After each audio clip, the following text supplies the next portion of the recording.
We almost doing this in person. We're gonna learn something today. All right. Most of the time frame when we get in our car, especially when we start giving our youth our cars to drive. Normally, when parents give their kids the car, it's just them. But what normally happens? They pick up groups. They pick up their friends. And they want to drive out and sometimes just hang out. So in doing that, most of the time frame, they're out at night. Okay?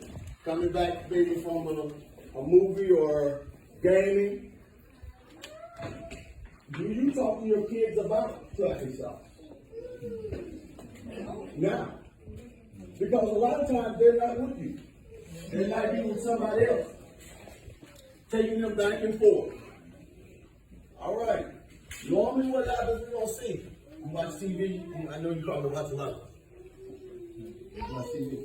Okay, so you scared now. But in any situation where the police officer pull over a vehicle, before he or she gets out of it, before that police officer, male or female, get out of that vehicle, they make a stop. What you think the first thing that they do when they make that stop? Run the tag. They run the tag. That is correct. They run the tag on the car. Do they know that that person that they run the tag to is the driver or any operator in that car? No. Okay? They do not know that. They just know that I pulled over this car and it didn't have any warrants or anything that hit on that tag. If it did, it's a whole other situation. Okay? But we just gonna say it didn't. It's just a regular traffic stop. I'm just gonna say he was speeding. Okay? 15 miles over the speed limit. When I pulled him over. Yeah, he was getting there. He's trying to get home. He had a curfew. And he got to get his friends home. So in doing that, he pulls him over. And what does the police officer do when he walks up to the car? Yep. He touched the back of the vehicle.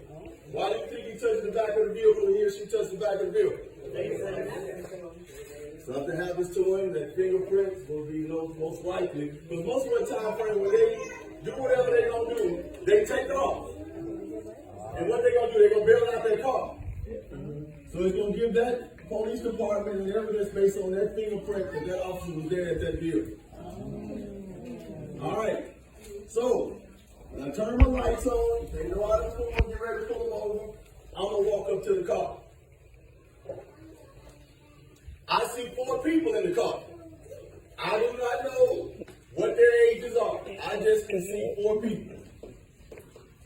And walking up to the car, which side do you think I'm going to come on?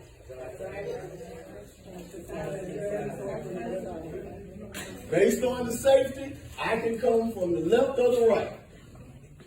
Normally, if I have 2 people, that person will go to the right and I will go to the left. Depending on sometime on the traffic stop, I can go on the left side. I mean on the right side. Alright? Now, what do you think they should be doing inside the car? Put your hands on the wheels. Put your hands where they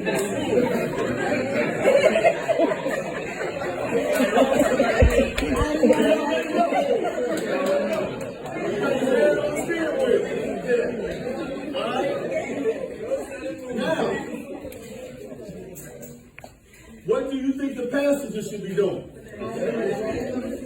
Where do you think your hands should go? Come on the dashboard. You got to do like Come on, put the hands on that. Back of the seat. put the hands on the back of the seat. Or in front. It's ever which one you feel comfortable with. But I just say make sure your hands are visible. You know how to put on when they come up? You just say. In situations like this, I'm observing. If I don't feel comfortable, I can say, excuse me, I don't keep telling him to roll his windows down. Before I even walk up, I can get on the PA system and say, roll your window down. and they roll the windows down, I'm checking. Now, normally if I see 4 people in the car, you shouldn't be alarmed when a police officer touches weapon. Because he's got to be don't know. It's a split second. He got to react off of their action. How you doing? Doing good? Well, the reason why I stopped you, my name is Officer Curry. The reason why I stopped you is because you were speeding. Do you have a driver's license? Nope.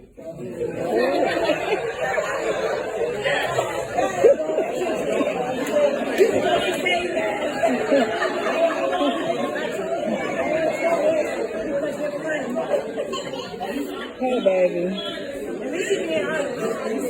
No. Okay.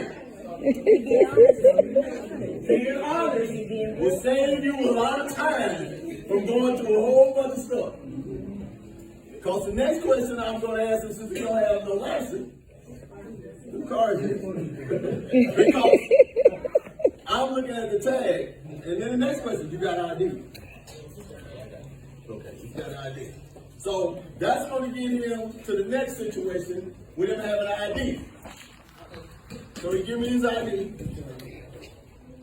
Give me the ID. Am I going to stand here and talk to him? No, we're going to go back and run it. I'm going to go back and I'm going to check. And in doing so, it's going to come back that he has a learner's permit. Okay? He has a learner's permit, but he's actually driving his car. The name, he has the same last name. Now, a lot of times, the kid might not have the same last name as it might be their father's car. He might be driving his grandparents' car, so it might not be. So what I'm going to ask him is when I come back, he should know who car it is, right? Right. He should. Now, he won't probably say me, or mama, or whatever, but that ain't what I was asking him. How you doing, son? I see what you got a permit. Who car is this? Your mom's car? What's your mom's name? Keyshawn. Keyshawn, right? How you spell it? How you spell right? I asked him to spell it because if he say R-I-G-H-T, I said, wait a minute now. But he told me he spelled it right. I go back, it matches that. Now, I have options. He's driving the car. You know your mother's number. Okay. We ain't gonna talk about it. He tells me the number. After I get the number, I go back. But by this time, I done brought up some other units. Because I got what? I got passengers. I hadn't even talked to them. Now, as a police officer, I can ask the next question. Does anybody here have a driver's license? No. So nobody has a driver's license. So now I got to deal with names. So I got to grab all the information from each one of the kids inside the car. And then go back and make a determination. If he did have a driver's license, it would change. But what happens in certain cases that, do I have the right to go inside that car? Well, if he had a license, we said now he's got a license before he had a permit. At that time he's got him a permit, I can take each and every one of them out their car. But since in this scenario, we're going to change, but he does have a valid driver's license. This is his mother's car. Can I take him and everybody else out this vehicle at this time?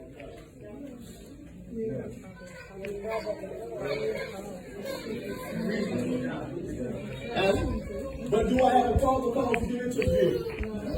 No. I don't have a probable cause to get into the vehicle. Okay? Now, most of the kids, what do they smoke now? Marijuana. They smoke. Most of the time when you say, when you get to the car. Look at her, she's like, now this is what, so I smell marijuana coming from the car when I woke up. This whole scenario changed. Because I smell it coming from inside the car, so that gives me what? Probable cause. That gives me probable cause. Now it's my job to try to figure out, is his car, he's driving it, who is responsible for the people inside the car? The driver. So he's responsible. So just in case she decides to be smoking,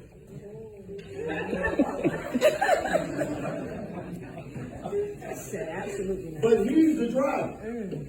Now, can I get into the car? Yes. Yes. I can call out a K9 to smell and find out where it comes from. Now, we will say everything inside this car we consider when you go in who has what. Same thing as a weapon. Now, she has, we're just in this scenario saying that she has the marijuana. Okay, she has a couple of blunts. Hold up. She's been smoking good. She's been blazing. He's in the back seat. She's in the back seat. What happens if she said, hey, this is my second offense, I don't want to do it, and she tosses in the back seat?